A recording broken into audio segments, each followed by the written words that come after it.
je vais vous lire euh, les premières scènes d'Harry Potter 8, entre guillemets 8, et l'enfant maudit. Le livre est sorti en français il y a 2 jours, le 21 je crois, non pas le 21 n'importe quoi, le 14 pardon. Le 21 c'est la date de sortie de Battlefield 1, non c'est pas pareil. Et le livre qui était très attendu, donc qui est sous forme de pièce de théâtre, donc ce n'est pas un roman comme les 7 précédents Harry Potter l'étaient. C'est bien une pièce de théâtre qui a été jouée à Londres, il me semble déjà, et qui va peut-être être jouée en France, je ne sais pas du tout. Il y a des questions de la faire jouer dans d'autres pays, mais je ne sais pas si ça va se faire ou non.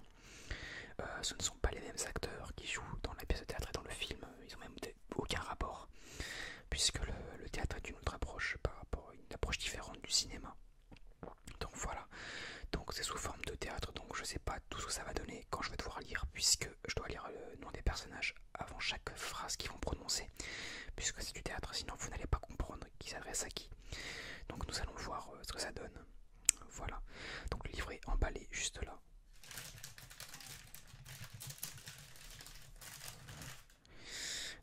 Je ne l'ai pas ouvert depuis que je l'ai acheté. Je l'ai acheté en allant chez mon père vendredi en passant à la librairie. Donc il coûte 21 €, le même prix partout. Je vous encourage à aller l'acheter dans une petite librairie plutôt que sur Amazon ou à la Fnac, puisque ça leur permet, enfin, entre guillemets, ça leur permet un peu enfin, entre guillemets, oui et non, de vivre un peu, enfin, de permettre la survie, entre guillemets, des petites bibliothèques, enfin, librairies, puisque vous savez bien qu'Amazon a chamboulé le marché du livre quand ils ont proposé pas les livraisons de livres gratuites, et surtout un catalogue impressionnant. Enfin, pas tout ce que vous cherchez sur Amazon, enfin, quel que soit le livre, vous allez le trouver dans tous les cas. Et donc voilà. Donc si vous avez une librairie à côté de chez vous, n'hésitez pas. Moi, c'est ce que j'ai préféré faire plutôt que d'attendre de me le faire livrer, puisque je préférais l'acheter en main propre. Je fais pas souvent ça, mais là, vu que c'était un bouquin que j'attendais, voilà. Et il y a aussi une extension sur Google Chrome si ça intéresse certaines personnes qui s'appelle Amazon Killer. Vous tapez ça sur internet, vous allez le trouver tout de suite. Amazon Killer, qui est en fait une extension toute simple. Quand vous allez sur Amazon, sur une page d'un livre, vous cliquez sur l'extension qui est en haut à droite, et en fait elle vous indique par proche, enfin les librairies qui sont autour de vous, s'ils ont le livre en question que vous cherchez. Donc par exemple vous tapez, je sais pas, Harry Potter 8, vous tombez sur la page du bouquin sur Amazon comme si vous alliez l'acheter. Vous appuyez sur l'extension Amazon Killers, ça vous ouvre un nouvel onglet qui vous indique où il est disponible, et vous avez la possibilité de réserver le bouquin et de venir le chercher. Et s'il n'est pas en stock, on vous l'indique. Et ils vous disent toutes 3 semaines, sur quelques jours, voilà. Donc pour réserver, il faut créer un compte sur le site, je sais plus comment il s'appelle, c'est un site fiable et français. Donc voilà, donc moi je me suis pas inscrit dessus puisque ça me sert à rien, mais je peux voir si les librairies autour de moi l'ont en stock ou non. Et donc c'est pas mal. Voilà, donc c'est comme ça que j'ai pu aller voir si ils avaient mon bouquin, et donc bah ils l'avaient, donc voilà. C'est pas mal, c'est pratique si jamais vous avez besoin de sortir ou si vous voulez l'attraper en allant au travail ou en revenant. Voilà, donc c'est plutôt sympa, ça change un peu de la Fnac et de la Amazon, même si je suis aussi un consommateur au niveau de la Fnac et d'Amazon. Ça m'arrive très souvent d'aller acheter des livres là-bas, puisqu'ils ont souvent plus de livres, plus de stock que dans les petites librairies, mais ça dépend de ce que vous cherchez bien entendu. Donc sans plus attendre, on va commencer à lire, puisque j'aimerais que la vidéo ne s'éternise pas.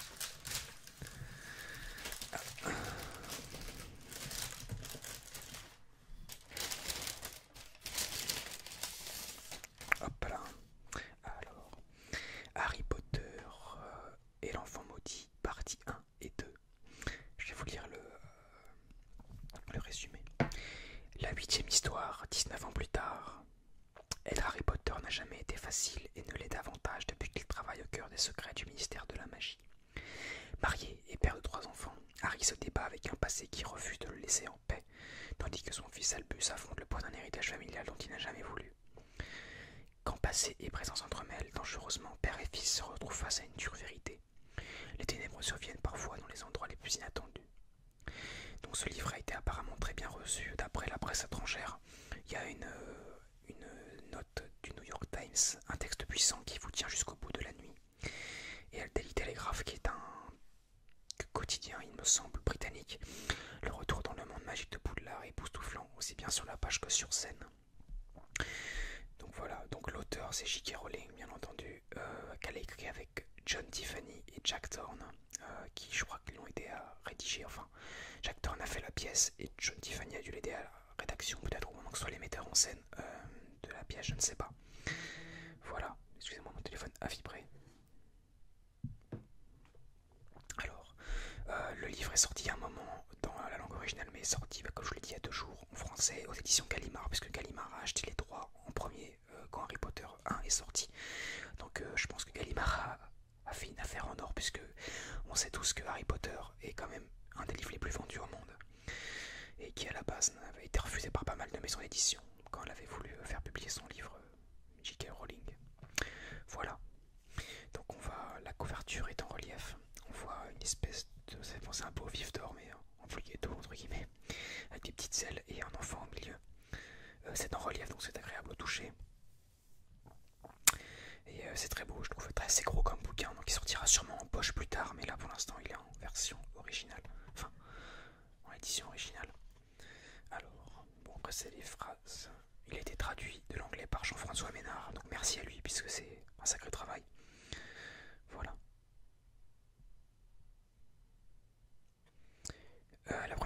La première représentation a bien eu lieu à Londres le 30 juillet 2016, donc il n'y a pas si longtemps que ça. Donc il y a plein mal de critiques de presse qui sont très très bonnes. Une dédicace de chaque des 3 personnages de J.K. Rowling, John Tiffany et Jack Thorne. Voilà. Alors on y va. Ouais. Première partie. Acte 1. Acte 1, scène 1. La gare de King's Cross, à Londres. La gare est bondée et plongée dans une grande agitation. L'endroit déborde d'une foule de gens qui essayent tous d'aller quelque part. Au milieu de ce tohu-bohu bouillonnant et tourbillonnant, de grandes cages brinque-balles sur des chariots surchargés de bagages poussés par 2 jeunes garçons, James Potter et Albus Potter. Ils sont suivis de Ginny, leur mère. Un homme de 37 ans, Harry, porte sa fille, Lily, sur ses épaules. Albus, papa, il n'arrête pas de me répéter tout le temps la même chose. Harry, James, arrête un peu. James, j'ai simplement dit qu'il allait peut-être se retrouver à Serpentard. Et c'est bien possible alors. Sous le regard noir de son père. Bon, d'accord. Albus, il lève les yeux vers sa mère. Vous m'écrirez, hein? Ginny, tous les jours si tu veux. Albus, non, pas tous les jours. James dit que la plupart des élèves ne reçoivent des lettres de chez eux qu'une fois par mois. Je ne voudrais pas que... Harry, nous avons écrit à ton frère 3 fois par semaine l'année dernière. Albus, quoi? James? Albus lança James un regard accusateur. Ginny, eh oui, il ne faut pas croire tout ce qu'il te raconte sur Poudlard. Il aime bien se moquer de toi, ton frère. James, il sourit. On pourrait peut-être y aller maintenant, s'il vous plaît. Albus regarde son père, puis sa mère. Ginny, il suffit d'avancer droit vers le mur, entre la voie 9 et la voie 10. Lily, j'ai tellement envie de voir ça. Harry, ne t'arrête pas et n'aie pas peur d'écraser contre le mur, c'est très important. Le mieux, si tu as le trac, c'est de courir. Albus, je suis prêt. Harry et Lily posent leurs mains sur le chariot d'Albus. Ginny se joint à James pour l'aider à pousser le sien. Et toute la famille se met à courir droit vers la barrière. Acte 1, scène 2. Nous sommes passés à présent sur la voie 9 3/4. Et le quai baigne dans un épais nuage de vapeur qui s'élève du Poudlard Express. Là aussi, il règne une grande fébrilité, mais les habitués voyageurs partant au travail vêtus de costumes impeccables ont maintenant laissé place à des sorciers et des sorcières habillés de longues robes. Et ce qui les préoccupe avant tout, c'est de trouver la meilleure manière de dire au revoir à leur progéniture bien-aimée. Albus, ça y est. Lily, waouh! Albus, la voie 9 3/4. Lily, ils sont où? Tu les vois? Tu crois qu'ils ne sont pas venus? Harry fait un geste du doigt. On découvre alors Ron, Hermione et leur fille Rose. Lorsqu'elle les aperçoit, Lily se précipite vers eux en courant à toutes jambes. Oncle Ron! Ron se retourne tandis que Lily se rue sur lui. Il la soulève et la serre dans ses bras. Ron, ma parole. Mais c'est ma petite préférée dans la famille Potter. Lily, tu m'as apporté mon nouveau tour de magie. Ron, tu connais la laine qui fait disparaître les nez. Tous 3 sortis de chez les Weasley. Le magasin de farce pour sorciers face ses dieux. Rose, maman, papa va encore nous faire son vieux tour débile. Hermione, tu trouves ça débile, il le trouve ça irrésistible. Moi je dirais que c'est quelque part entre les deux. Ron, regarde bien, Je commence par avaler un peu d'air en mâchant bien. Et maintenant, il suffit de... Excuse-moi si je sens vaguement l'ail. Ron lui souffle la figure et Lily bouffe de rire. Lily, tu sens le porridge. Ron, bing bang bang. Ma petite demoiselle, tu ne vas plus rien sentir du tout maintenant. Il lui prend le nez et tire comme s'il l'arrachait. Lily, où est passé mon nez? Ron, et voilà. Il n'a plus rien dans la main. Le tour est assez consternant, mais c'est justement ce que tout le monde semble apprécier. Lily, tu es bête. Albus, tout le monde recommence à nous regarder. Ron, c'est à cause de moi, je suis très célèbre. Mes expériences sur les nez sont devenues légendaires. Hermione, il faut reconnaître que c'est quelque chose. Harry, alors tu as réussi à ranger la voiture? Ron, oui.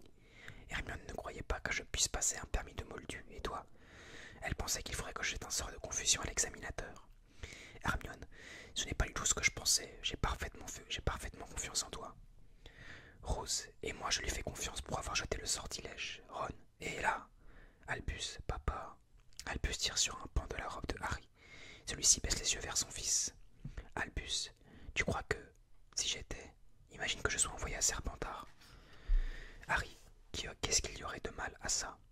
Albus, Serpentard, c'est la maison du serpent, celle des forces du mal.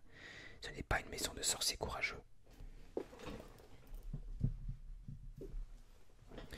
Harry, Albus et Séverus, tes deux prénoms t'ont été donnés en souvenir de deux directeurs de Poudlard. L'un d'eux était un Serpentard, il était sans doute l'homme le plus courageux que j'ai jamais rencontré. Séverus Rogue. Albus, mais dis-moi simplement, Harry, si c'est important pour toi, alors le Choixpeau tiendra compte de ce que tu ressens. Albus, vraiment? Harry, c'est ce qui s'est passé pour moi. Jamais encore il n'avait fait cette révélation. Ce souvenir semble résonner en lui pendant un moment. Harry, Poudlard te formera, Albus, je te promets que tu n'as rien à craindre là-bas. James, sauf les sombrales, fais attention aux sombrales. Albus, je croyais qu'ils étaient invisibles. Harry, écoute tes professeurs, n'écoute pas James et surtout profite bien de tout. Maintenant, si tu ne veux pas que ce train parte sans toi, tu ferais mieux de sauter dedans. Lily, et moi je vais courir après le train. Ginny, Lily, reviens ici tout de suite. Hermione, Rose, n'oublie pas de transmettre nos amitiés à Neville. Rose, maman, je ne peux pas transmettre mes amitiés à un professeur. Rose s'éloigne pour monter dans le train. Albus se tourne alors vers Ginny et Harry et les embrasse une dernière fois avant de la suivre. Bon, au revoir. Il disparaît à l'intérieur du wagon. Hermione, Ginny, Ron, Lily et Harry restent là à regarder le train. Des coups de sifflet retentissent à l'autre bout du quai. Ils seront bien là-bas, hein? Hermione, c'est très grand Poudlard. Ron, grand, magnifique, avec plein de bonnes choses à manger. Je donnerais n'importe quoi pour y retourner. Harry, bizarre, cale et peur d'être envoyé à Serpentard.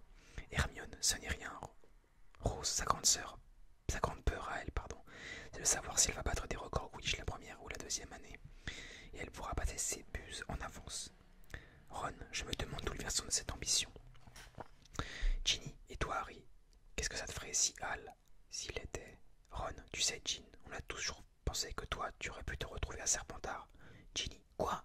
Ron, c'est vrai, Fred et George Monel et Paris. Hermione, et si on y allait? Les gens nous regardent, tu sais. Ginny, les gens vous regardent toujours quand vous êtes tous les trois ensemble, et même quand vous êtes séparés, quoi qu'il arrive, on vous regarde. Ils sortent tous les quatre. Ginny, retiens Harry par le bras. Dis Harry, il sera bien là-bas, tu crois? Harry, évidemment qu'il sera bien. Voilà, on est arrivé à la fin des deux premières scènes. Je ne vais pas lire la scène 3 parce que je pense que ça va être un peu juste au niveau de l'appareil photo puisqu'il est en train de chauffer salement, donc il va peut-être se couper. Donc je vais m'arrêter ici. Comme vous pouvez le voir, c'est la suite directe de la fin de Harry Potter 7 et les reliques de la mort. Donc c'est sous forme de théâtre, donc je sais pas si ça fait bien que je dise les prénoms avant les phrases. De toute façon, j'ai pas tellement le choix. À vous de me dire si vous avez aimé ce format. Si ça vous plaît, je vous lirai éventuellement la suite, puisque je ne l'ai pas lu non plus, donc on peut le faire à votre rythme si vous voulez. Enfin, il y a sûrement des chances que je lise peut-être d'une traite, mais bon, là je lis autre chose en ce moment, donc je me concentre pas sur celui-là. Voilà, j'espère que ça vous aura plu, que vous êtes content de retrouver Harry Potter comme moi et tous les personnages qu'on a connus dans les films et dans les livres. D'ici la prochaine vidéo, je vous souhaite de bien vous porter et puis je vous dis à bientôt. À bientôt.